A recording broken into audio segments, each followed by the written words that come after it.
جب نبی علیہ السلام مرض الوفات کی حالت میں تھے تو حضرت ابو بکر رضی اللہ عنہ نماز کی امامت کرواتے تھے۔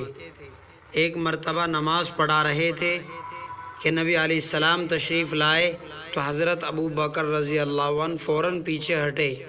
نماز سے فراغت پر نبی علیہ السلام نے فرمایا، ابو بکر، میں خود تمہیں حکم کر چکا تھا تو تم کو اپنی جگہ پر کھڑے ہونے سے کون سی چیز مانے تھی؟ عرض کہ یا رسول اللہ، ابو قحافہ کا بیٹا اس لائق نہیں کہ رسول کے آگے بڑھ کر نماز پڑھائے۔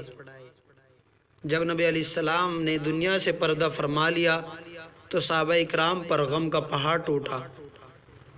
حضرت عمر رضی اللہ عنہ جیسے جلیل القدر صحابی ہاتھ میں تلوار لے کر کھڑے ہو گئے کہ جس نے کہا نبی علیہ السلام فوت ہو گئے ہیں اس کا سر قلم کر دوں گا۔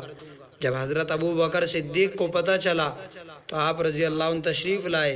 بخاری شریف میں ہے، فجاء ابو بکر وکشف عن رسول اللہ صلی اللہ علیہ وسلم فقبلہ فقال بأبی وانت وامی طبت حیا ومیتا۔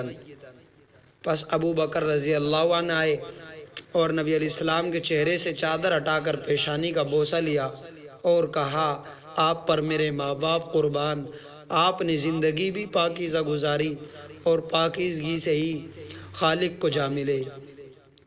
سیدنا صدیق اکبر کو بعض قرائن سے پتہ چل چکا تھا کہ اب محبوب سے جدائی ہونے والی ہے، اس لیے جب سورۃ النصر نازل ہوئی تو صحابہ اکرام خوش ہوئے، مگر عاشق زار ابو بکر صدیق رضی اللہ عنہ دل گرفتہ ہو کر مسجد کے کونے میں رونے بیٹھ گئے۔ صحابہ اکرام رضوان اللہ تعالی علیہ مجمعین نے کہا کہ لوگ فوج در فوج داخل ہوں گے تو یہ پیغام خوشی کا ہے؟